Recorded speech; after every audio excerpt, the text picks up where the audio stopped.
So we left off on slide number 18, looking at some specific adaptations. Some specific adaptations of the beaver. They have some really unique features. We'll look at some more later today in some of our videos. We're going to come back to that. Okay, so we said that a variation is a change in a trait, like it's a different type of trait than most of the species have. So my example, like Uncle Scar having the dark fur compared to the golden fur of most lions. Well, unless that variation starts helping the organism survive, it's just a variation. If that variation helps an organism to get food, survive, be healthier, reproduce, and then eventually create offspring, it just is a variation. But when it is a good thing and it helps it survive, it is called an adaptation. Okay, so an adaptation has to be something that actually helps the organism. Because you can have good variations, you can have bad variations, and you can have variations that don't help or hurt. They're just kind of there, right? But it's not an adaptation unless it actually helps.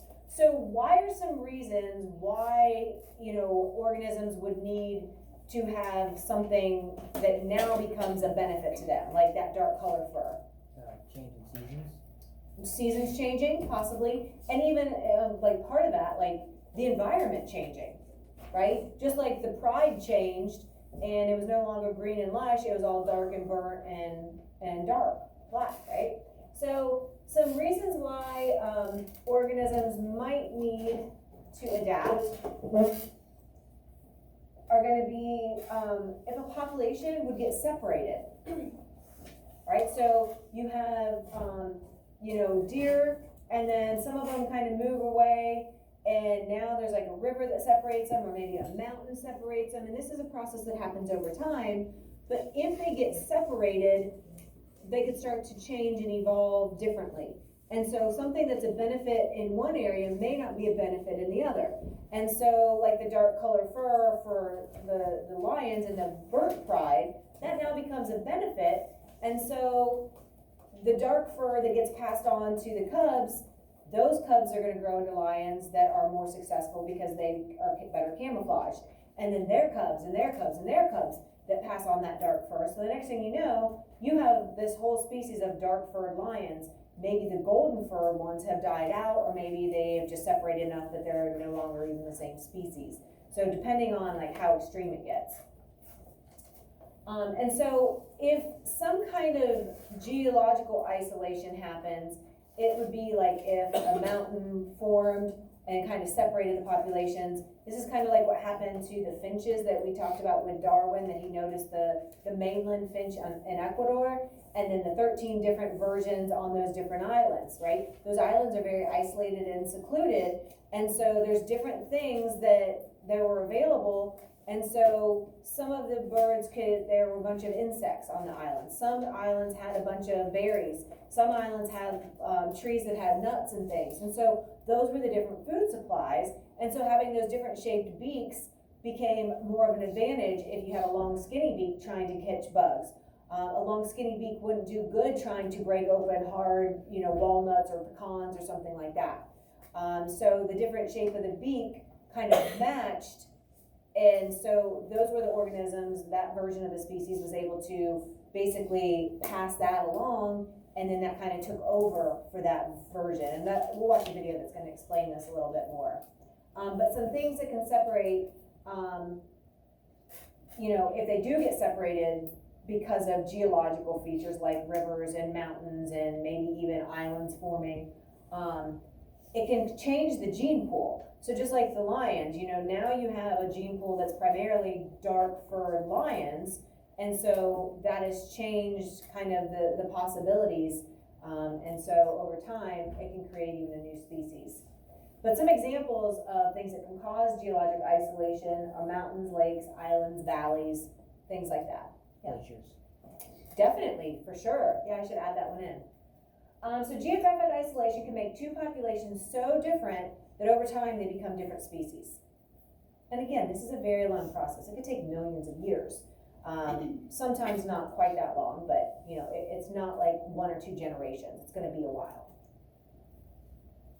And again, think of Darwin's finches, and I'll let just because we're a little short on time, I will let the video kind of get into that more. And so by separating the populations, they start to independently evolve and change. So what is a benefit in maybe this side of the river is not a benefit on this side.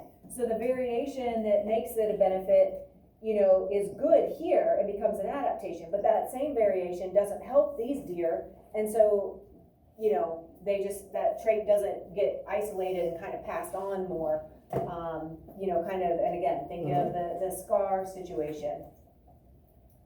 So different environments mean, certain variations are going to be beneficial in one environment versus another. So having that big, strong beak wouldn't be as good to be quick trying to catch insects or trying to get berries, but it'd be really good at cracking those pecans open, right? So that became an adaptation or a trait that was beneficial to those specific finches on that particular island that had those nuts as a main food source. Okay, so some environmental factors, obviously natural disasters. So not just geologic events or features like islands and rivers and mountains, but you can have a natural disaster come through, right? And it can drastically change. So the example I've been using is the fire, right? But earthquakes, volcanoes, floods, hurricanes, tornadoes. Humans can also, like if you think about everything that we do to create a you know, community, there probably used to be fields there. Those were ecosystems and environments that are now definitely changed. We do construction, we do farming, logging, mining, and even pollution, right? Those things can have a huge effect. And so one of the examples that I talked about, or I've seen on certain websites, there's a moth that used to be light colored, and then there were some moths that were a little bit darker colored.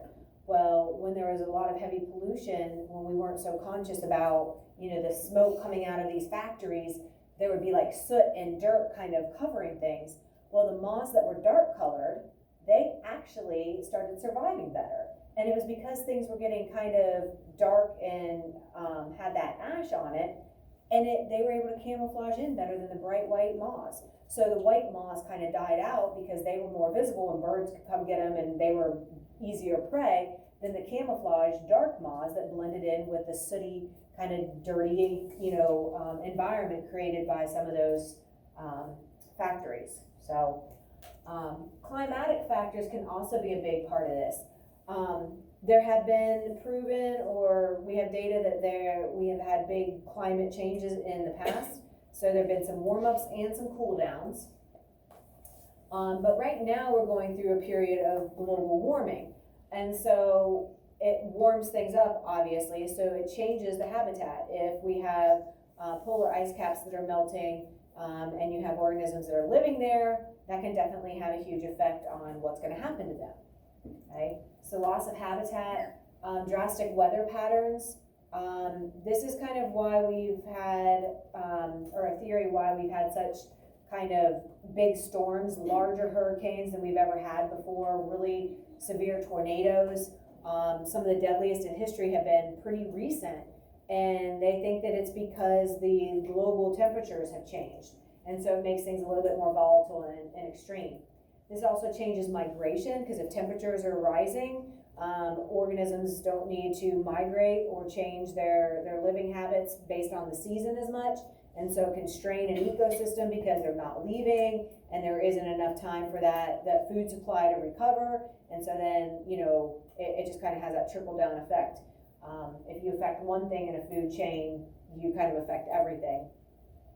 Also changes breeding habits. I know, like when we're trying to get our mares bred in the springtime, if it's a real cold, rainy spring, we have a hard time getting them to come in heat very well, and then it's hard to get them bred and get them in foal. And so there were about 4 or 5 years ago, it was awful. Like everybody was having the worst time trying to get their mares in foal because they just weren't cycling normal. So it wasn't anything that we were doing to them.